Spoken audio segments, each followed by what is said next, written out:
ኒኮላስ ማዱሮ ከአውቶቡስ አሽከርካሪነት ወደ ሚራፎሌሬስ ቤተመንግስት። የቬንዙዌላው ፕሬዝዳንት ኒኮላስ ማዱሮ ሞሪስ በላቲን አሜሪካ ፖለቲካ ውስጥ እጅግ አነጋጋሪ ከሆኑ መሪዎች አንዱ ናቸው። የእሳቸው ታሪክ ተራ ሰራተኛ የነበረ ሰው እንዴት የአገር መሪ ሊሆን እንደሚችል የሚያሳይ ቢሆንም የአመራር ዘመናቸው ግን በከፍተኛ ኢኮኖሚ ቀውስና ፖለቲካ ውዝግቦች የተሞላ ነበር። ኒኮላስ ማዱሮ በአውሮፓውያኖቹ አቆጣጠር ህዳር 23 ቀን 1962 በካራካስ ተወለዱ። ያደጉት በመካከለኛ ገቢ ባለው የሰራተኛ ቤተሰብ ውስጥ ሲሆን አባታቸው የሰራተኛ ማህበር መሪ ነበሩ። ይህም ማዱሮ ገና በወጣትነታቸው ወደ ፖለቲካ እንዲሳቡ አድርጓቸዋል። የሁለተኛ ደረጃ ትምህርታቸውን ሲያጠናቅቁ በፖለቲካ ተሳትፏቸው ምክንያት ከፍተኛ ትኩረት ይሰጣቸው ነበር። በ1980ዎቹ አጋማሽ የካራካስ ሜትር አውቶቡስ አሽከርካሪ በመሆን መስራት ጀመሩ።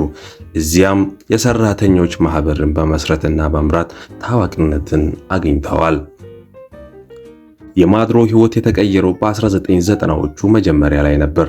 1992 ሁጎ ቻቬዝ መፈንቅለ መንግስት ሙከራ በታሰረ ጊዜ ማዱሮና የወደፊት ባለቤታቸው ሲሊያ ፎሌሬስ ቻቬዝን ከእስር ለማስፈታት በግንባር ቀደምተኝነት መዋጋትና አመጽ ማስነሳት ጀመሩ። ቻቬዝ ከእስር ሲፈታ ማዱሮ ታማኝ ደቀ መዝሙሩ ሆኖ ተገኘ። እንደ አውሮፓውያኖቹ አቆጣጠር 1998 ቻቬዝ ስልጣን ሲይዝ ማዱሮን የሚከተሉ ቁልፍ ቦታዎች ላይ ይዘው እንዲያገለግል አድርገዋል።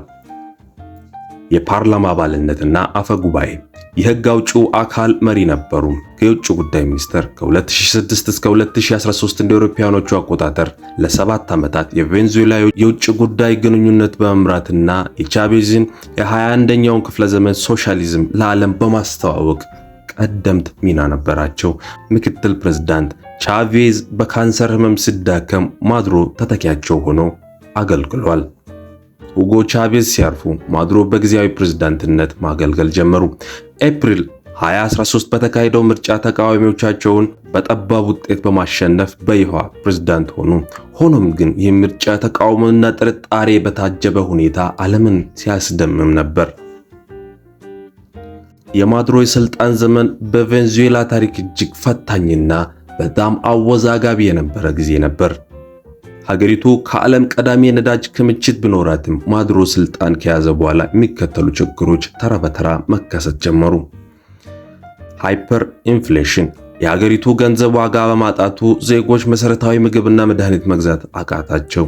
ስደት፣ ከ7 ሚሊዮን በላይ ቬንዙዌላውያን በችግር ምክንያት ሀገራቸውን ጥለው ተሰደዋል።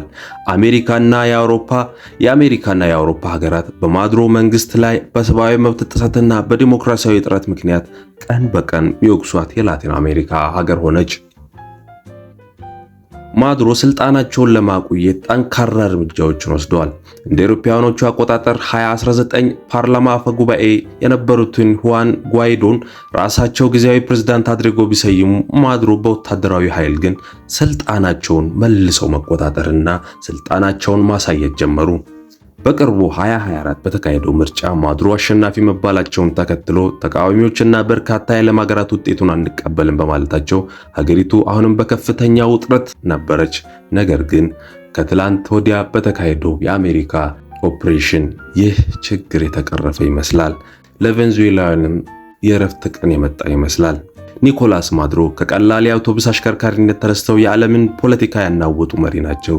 ለደጋፊዎቻቸው የሰራተኛ መደብ ቻምፒዮን፣ የቻቬዝ አደራ ጠባቂ ሲሆኑ ለተቃዋሚዎቻቸው ደግሞ ሀገሪቱን ወደ ውድቀት የመሩ አምባገነን ተደርገው ይሳላሉ።